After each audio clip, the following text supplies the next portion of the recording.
Ikaze abakunzi ba Abefeso TV aho muri hose ari abari mu Rwanda ndetse n'abari ku mugabane w'Iburayi. Turanagushimira ko subscribe kugira ngo ibiganiro byacu bijye bikugeraho gatanu kuri gatanu. N'ukuri warakoze, Imana iguha umugisha.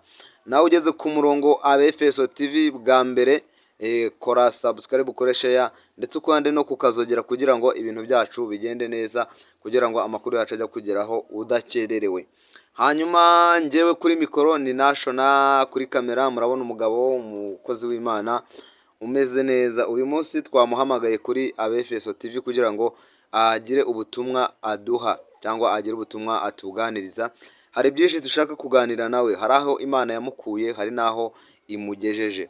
Rero wowe ntujye kure, ikiganiro icyo usabwa ni ukukireba ukakirangiza. Ntujye kure kugira ngo byose hatagira na kimwe kiza kugucika. Ni umugabo Imana yagiriye neza, nkuko mubireba ku minwa ye ashobora kuba ari umuntu wasomye agatabi kandi twajyaga ducuma kera, ariko uyu munsi akaba ari umuntu wasomye Kristo. Murumva ni ibintu bitandukanye. Rero agiye kutuganiriza ubuhamya ndetse aratubwira byinshi. Wowe ntujye kure, reka tumwakire, nta mpamvu yo gutinda neza gahunda yacu yo gutema dukokora. Ni karibu umukozi w'Imana. Murakoze cyane, nangiye kubasuhuza mwebwe mudukurikiranye, yaba ari mu Rwanda n'abari hanze yarwo. Imana mu ijuru ibahe umugisha. Amazina yanjye nitwa Jean Aime, ndi umugabo, ndubatse, mfite umugore n'abana babiri. Imana mu ijuru iduhe umugisha. Ndumva rero kugira ngo bigende neza, twabanza tugasenga Imana, maze Imana igakomeza kubana natwe mu izina rya Yesu. Uri Data twese mwiza, izina ryawe rihabwa icyubahiro. Tugushimiye ubuntu bwawe, tugushimiye urukundo rwawe, tugushimiye ko wabanye natwe ukaturinda intambara zari nyinshi, amakuba yari menshi, ariko watugiye imbere uraturwanira. Izina ryawe rihabwa icyubahiro. Turagushimiye ko watugiriye neza ukaturinda nkatwe turi mu Rwanda, ukarinda n'abari hanze yarwo, ukabagira neza kandi ukabarengera. Izina ryawe rihabwa icyubahiro. Turasenze twicaye kuri izi kamera za Abefeso TV, turasenze mu kiganiro tugiye kugirana cy'umwanya turi bumare kuri izi kamera. Turakwinginze ongera uzubane natwe kandi turengere. Ikiganiro tugiye kugirana uzubane natwe, uhabemo umwuka wera, tuyoborwe nawe neza, yongere iganze kandi itegeke mu izina rya Yesu, amen. Mugabo urasenga neza nkumva ngiye mu mwuka, ko numva uri buze kubashyira mu mwuka ugasanga barahanuye. Hanyuma turakwishimiye, turakwakiriye kuri Abefeso TV. Murakoze cyane. Yego. Hanyuma wabibwiye abakunzi ba Abefeso TV, bakumvishije, hanyuma wabwiye kuri n'umukozi w'Imana. Hanyuma reka ngire nanzike mu kiganiro. Uriteguye? Nta kibazo rwose. Yego. Hanyuma kumeze nk'umuntu wacomye agatabi, ibi bintu nibyo cyangwa uracyakanywa? Urakoze cyane, mbajije ikibazo cyiza. Oya, ntabwo nywa itabi, kuko hari aho Imana yankuye, Imana ingirira neza. Sinzi Imana atangira mbibabwira aho Imana yankuye. Imana yankuye mu businzi, kandi murabizi buri umusinzi iyo asinda, buri ubusinzi bujyana n'ubusambanyi, ubusinzi bujyana n'ibindi biyobyabwenge bitandukanye. Ariko ndi mu bantu Imana yagiriye neza, Kristo yarangendereye. Nanjye kamere nk'aho muririmbyi wavuze ngo nari mu isayo y'ibyaha, Yesu aramfata aransayura. Nanjye Yesu yansawe mu businzi, ansayura mu busambanyi, ansayura mu biyobyabwenge. None ubu ndamamaza Kristo, ndamamaza ubutumwa bwiza bwa Yesu wangiriye neza akandwanirira. Ni ukuvuga ngo wari gasambanyi ukabana kazize cyane, ukabana gatabi. Uko tugeso twose twari mbese yari ubuzima bwa buri munsi. Byari ubuzima bwanjye bwa buri munsi. Yego. Hanyuma Yesu aza kugufata aragusayura nk'uko wabitubwiye. Yego. Watubwiye ngo hari aho Yesu cyangwa Imana bagukura bakanakugeza. Yego. Nawe hari aho Imana yagukuye. Nanjye hari aho Imana yankuye muri ibyo byaha byose.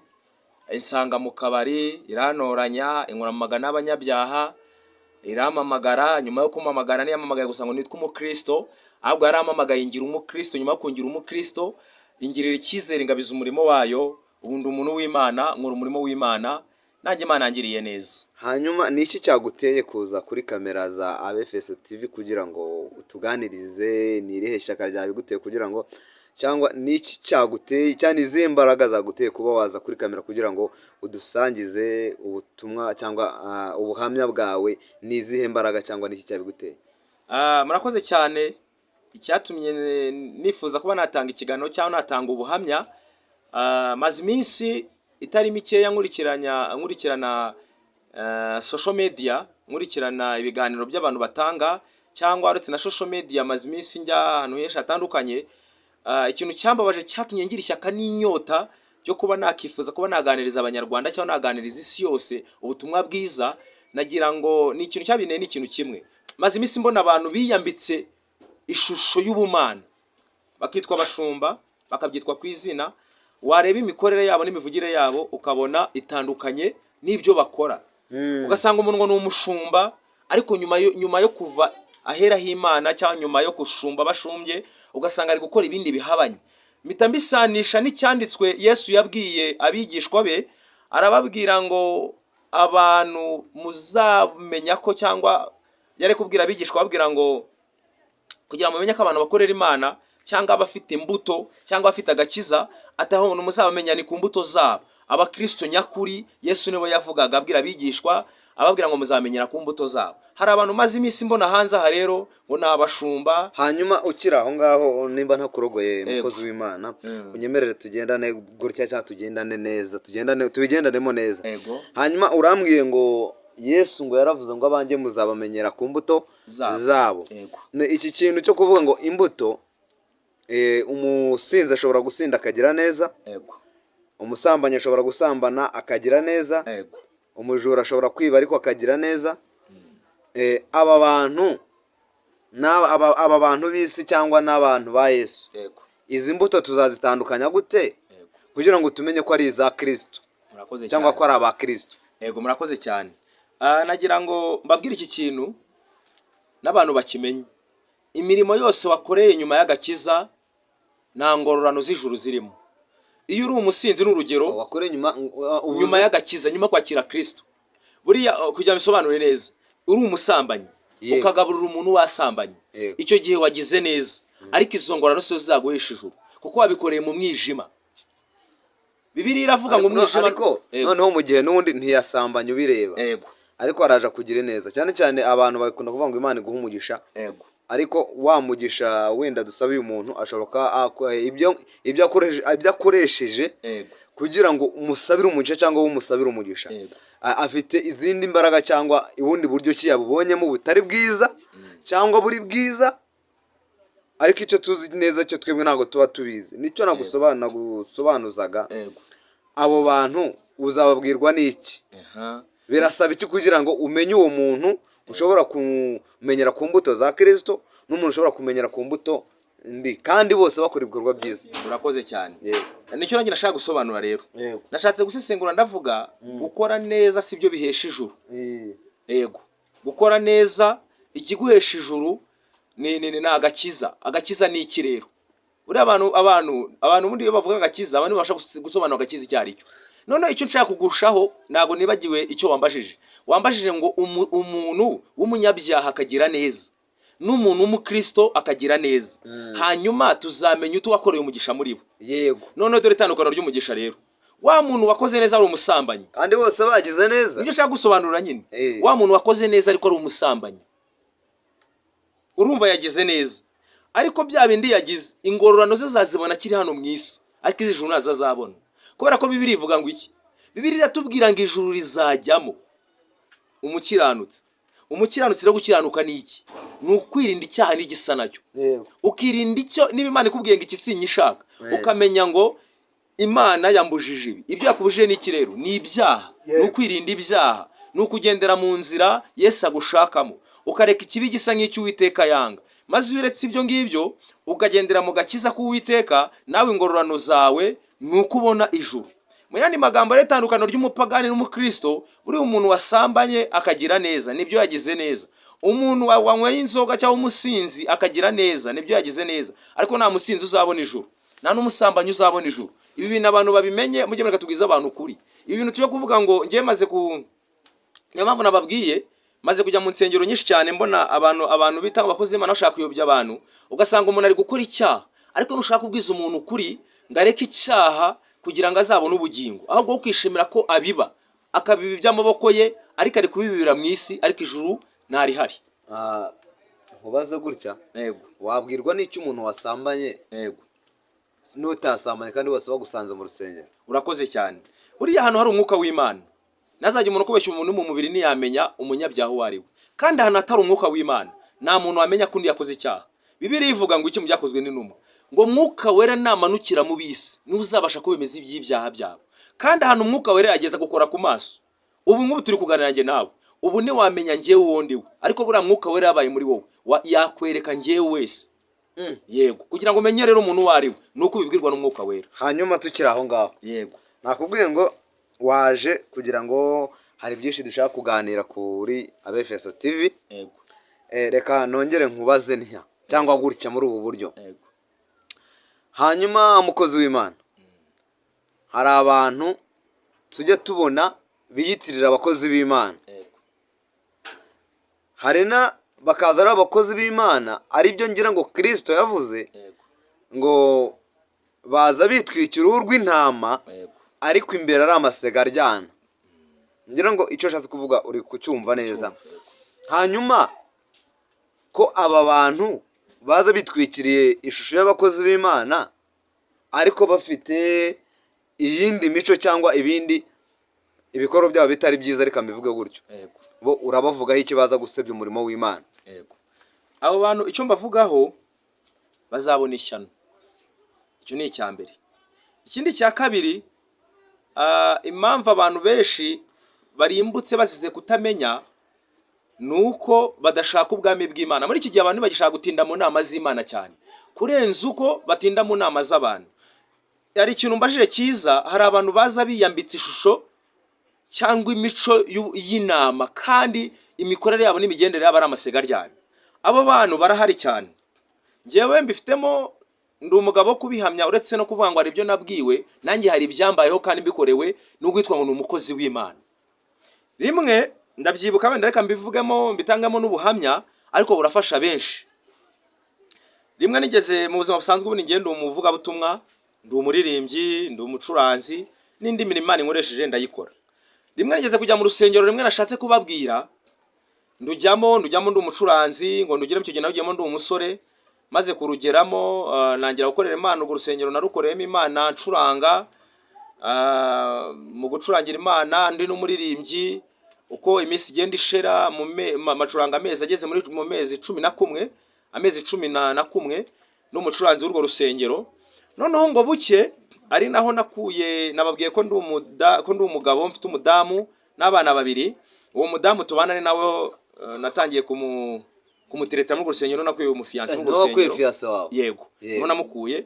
Ndashaka kumvisha ukuntu rero hari abantu bayobya abantu mu murimo w'Imana kandi biyambitse ishusho y'inama kandi mu mitima yabo ari amasega aryana. Ndangije urwo rusengero narugiyemo nducuranzemo amezi 11. Uwo mushumba aho twari tubanye neza pe. Ntumbwira ko warwaniye n'umushumba umukobwa? Oya, twatubanye neza, amfashe neza nkunda, ariko reka menye ngo nabonye fiance mu rusengero. Aho muri urwo rusengero narwanye intambara nshaka kubabwira. Izi ntambara ntago ari njye gusa wazirwanye, hari benshi bakizirwana kandi nzi. Mu yandi magambo, ikintu ngiye kubabwira ni ikiro gikurikiye gutya. Nirengagisha ikintu wambajije, hari abantu biyambitse ishusho y'inama kandi ari amasega aryana.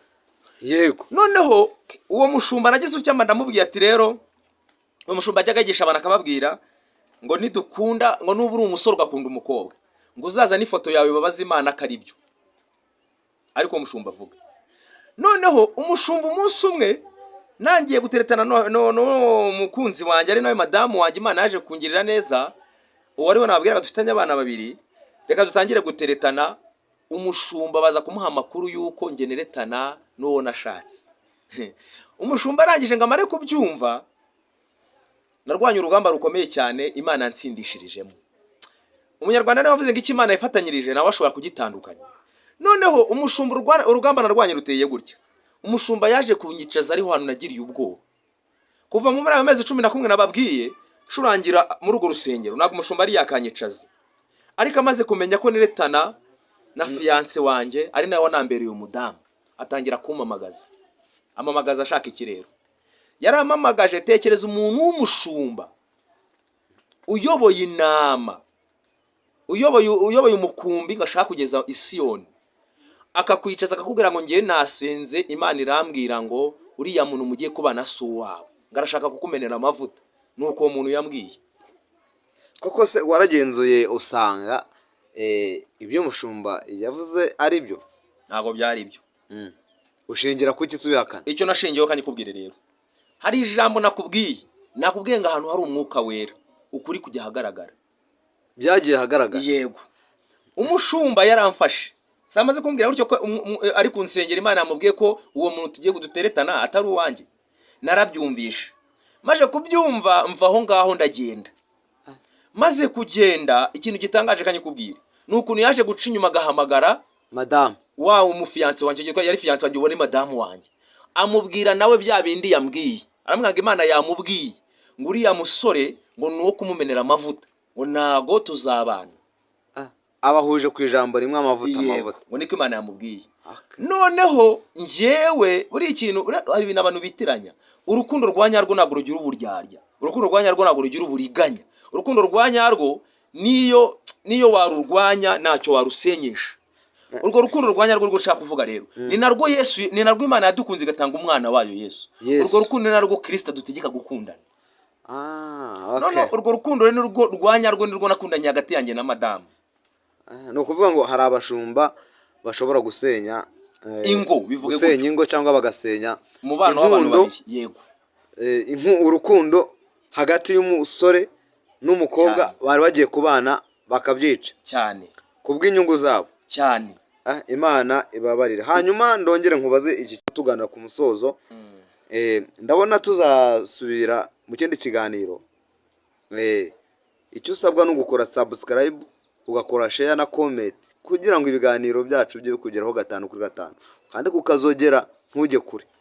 Hanyuma ndakubaza, hari abantu b'abakozi b'Imana nabonye inkuru zimaze imisi zivugwa hirya no hino, bagenda bakajya mu mico mibi cyangwa y'ubusambanyi, bakifotora ku bitsina byabo, barangiza bakabishyira ku isi yose ku mbuga nkoranyambaga, kandi bitwa abakozi b'Imana. Iki cyo nk'umukozi w'Imana ufite abantu ushobora kuba uyoboye, ufite abantu benshi ubwiriza ubutumwa, wakivugaho iki tukabona gusoza ikiganiro? Murakoze cyane. Icyo nakivugaho, buriya Yesu hari ijambo yavuze, aravuga ngo nimuba muri njye nanjye nkaba muri mwe, musabe icyo mushaka cyose muzagihabwa. Hari ibintu abantu bajya bitiranya, wenda tuzakomeza tubiganire mu kiganiro cy'ubutaha. Buriya umuntu uri muri Kristo ntago aba akiri uwe, niko Pawulo yavuze ngo sinyura uwanjye ngo nigenge. Buriya umuntu nk'uwo yifasha agakora ibintu nk'ibyo ngibyo, hari ibintu twebwe nk'abanyamubiri twitiranye. Nigeze kubwira ijambo ndakubwira ngo nitukarebera abantu mu mubiri, buriya urebeye umuntu mu mubiri cyangwa ukakira ibintu by'Imana mu mubiri birakugusha. Buriya umunyamubiri niba yifotoye ubwo bwambure bwe akabushyira ku mbuga nkoranyambaga, nibyo asebeje abantu b'Imana ko nawe yavugaga ko ari umuntu w'Imana.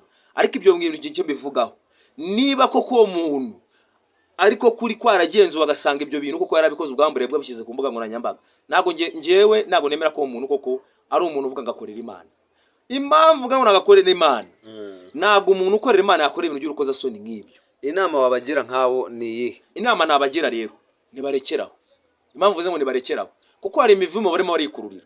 Uzi kugira ngo ufate ubwambure bwawe bushyire ku itangazamakuru, ubushyire kuri karubanda abantu babone, icyo cya mbere ni umuvumo kandi n'igisebo. Ikindi cya kabiri, ubikora ubeshya ngo uri umuntu w'Imana.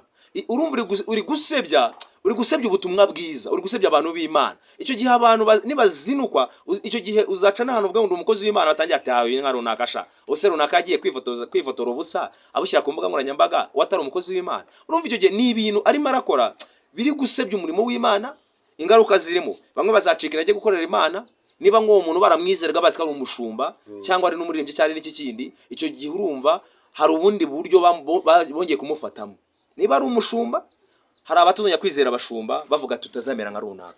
Inama namugira rero, nibarekeraho, arekeraho, yihane. Yego, Imana itazamuhana. Niko kuri. Ariko Bibiliya iravuga ngo inkongo nimwanga kumva ngo inkota y'Uwiteka izagera gute? Izabarya. Ubu uyu muntu yumve ko inkota y'Uwiteka izagera gute? Izamucumita ikamuhunguranya igatungutsa inyuma, ubwo ibyo bikaba birarangiye. Hanyuma ndakubaza iki cya nyuma, abantu benshi baritonganije ngo u Rwanda rwafunze isengero. Hanyuma nkagira nti ntabwo u Rwanda rwafunze insengero yego ahubwo rwafunze amakosa yego ku ruhande rwanjye. Mm. icyo abantu bavuga ngo igihugu cyafunze insengero urakivugaho iki mu ncamake? urakoze cyane. Icyo mvugaho rero, ubundi urusengero birivuga n'umutima w'umuntu. Yego. U Rwanda ntabwo rwafunze insengero, ahubwo rwafunze ihuriro, rwafunze amazu twahuriragamo kugira ngo twungurane ibitekerezo mu buryo bw'ubumana. Rero iki kintu ndagishima. Impamvu nyishima kuba buriya Imana ikoresha abantu. Ntabwo uzigera ubona Imana igenda, ahubwo Imana ikozakoresha abantu. Ariko na Bibiliya iravuga ngo twubahe ubuyobozi. Nibyo. Buriya rero Imana yakoze, ngewe ibintu impamvu mbihamya, Imana yakoze iciye mu buyobozi. Nge ndi umugabo wo kubihamya.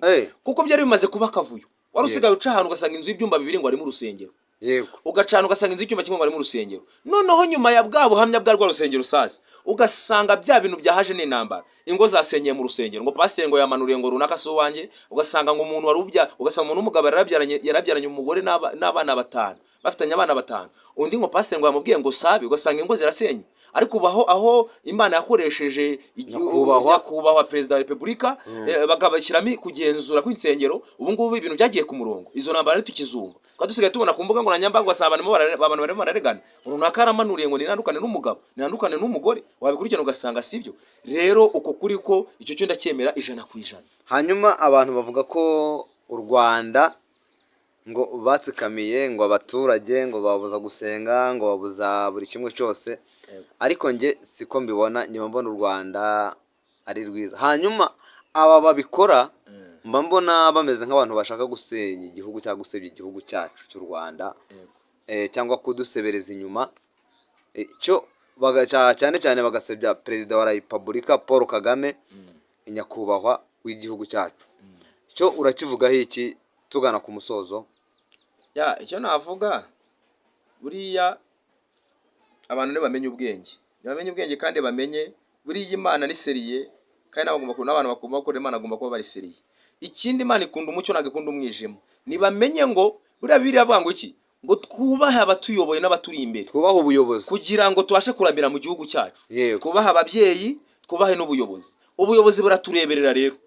Imana iyo yadushyize imbere ubuyobozi, tugomba kugendera murongo Imana yadushyizemo. Nusuzugura ubuyobozi, sinzi ko uzubaha n'Imana utareba. Mu yandi magambo, ni twubahe ubuyobozi, twubahe ibyo badutekereza ko ni byiza. Perezida wacu dufite ibintu byiza, natwe dutekereza ko perezida nawe arasenga kandi akunda n'abantu basenga, kandi yaciye gusenga, ahubwo yaciye akajagari mu gusenga.